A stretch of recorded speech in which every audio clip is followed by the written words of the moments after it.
이제 포스트 코로나가 되고 있는데 아마 이 억제된 그 나가고 싶은 욕구가 지금 다 분출되기 때문에 엄청나게 나갈 겁니다, 이제.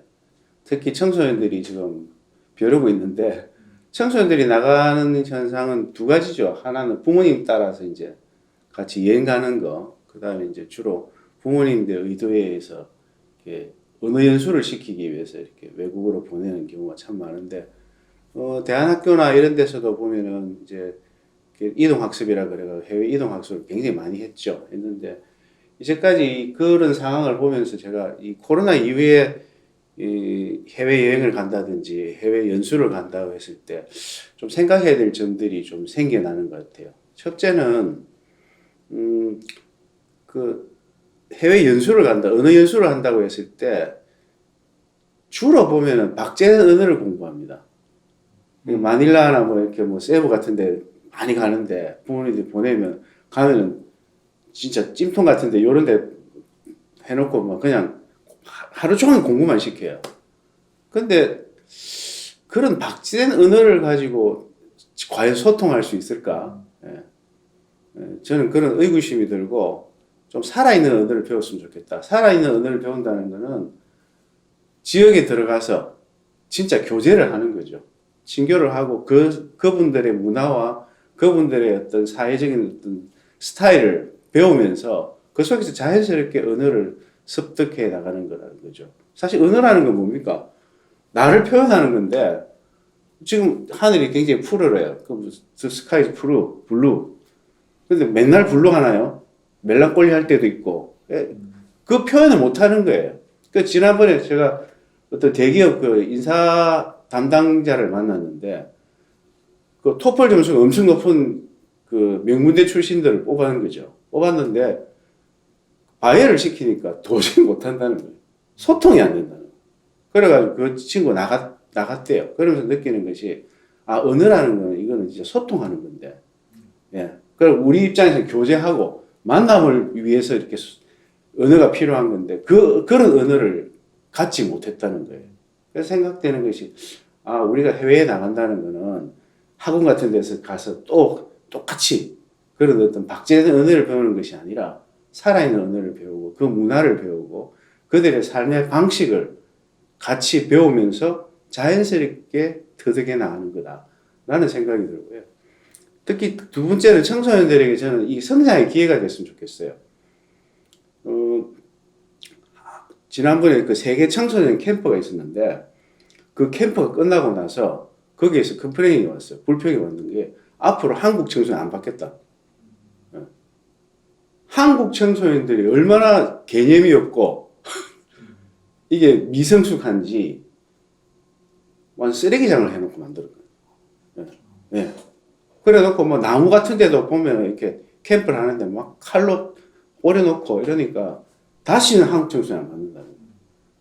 그 10대 애들의 어떤 이 성숙도나 이런 걸 보면은 우리가 뭐 못 산다고 뭐 어떻게 보면 필리핀 같은 데 사람들 막 무시하는 경향이 있고 이런데 오히려 훨씬 성숙하죠. 예. 걔들은 벌써 한 20살만 되면 자립하고 가정을 꾸리고 이렇게 한 속에서 굉장한 어떤 자립의식이 있고 그런 능력을 갖고 있는데 우리 청소년들은 아주 어른이 되기에는 아직 멀었다 그러나 나이가 30이 넘어도 어른이 되기에는 아주 한참 멀은 그런 미성숙한 존재로 남아있는 경우가 참 많다는 생각이 들었어요. 그래서 우리 청소년들이 이렇게 입시에 찌들리고 계속 공부만 하고 하는데 해외에 나갔을 때 언어 연수라는 것이 오히려 자기 성장의 기회가 됐으면 좋겠다. 자립할 수 있고 또 다른 어떤 청소년들이 살아가는 모습을 보면서 이렇게 살 수도 있겠구나. 특히 지금은 이제 이 기후위기 상황 속에서 이런 문제가 생겼잖아요. 그랬을 때 앞으로 내가 어떤 라이프 스타일을 정할 때 어떻게 좀 살아갈 수 있을까? 다른 어떤 청소년들이 살아가는 모습을 보면서 그런 어떤 기회가 좀 됐으면 좋겠고 좀 성숙해 줬으면 좋겠다는 생각이 들고요. 그 다음에 자기 인생의 어떤 지도를 그리는 매핑 작업을 할 수 있는 기회가 됐으면 좋겠다라는 거죠. 예. 아마 앞으로 지금 청소년들이 많이 나가겠지만 차별과 혐오라는 것이 그대로 남아있을 거라고 생각합니다. 특히 지금 미국 같은 데서는 동양인의 혐오라든지 유럽 사람들이 가지는 어떤 그 굉장한 차별의식은 굉장히 더 크면 크지 줄지는 않을 거라는 생각이 들어요. 그래서 그런 생각을 좀 가져라. 예. 그렇게 지금 돼 있다. 예. 코로나 국경은 없지만 지금 오히려 이 국경은 더 공고해지고 있다. 그래서 나갔을 때는 우리가 좀 겸손하고 배우려고 하고 또 우리보다 못 사는 나라에 갔다고 했을 때는 무시하지 않고 오히려 거기 속에서 이렇게 내 삶의 어떤 지도를 좀 그려볼 수 있는 내가 몇 년 후에는 여기서 이렇게 이 친구들하고 기후위기에 대한 어떤 생각들을 하면서 뭐 작업을 해볼 수 있겠네. 이런 어떤 기회가 됐으면 좋겠다는 거죠. 지난번에 제가 갔을 때도 필리핀에 그 산호가 전부 이제 사라지고 있는 그 아름다운 바다도.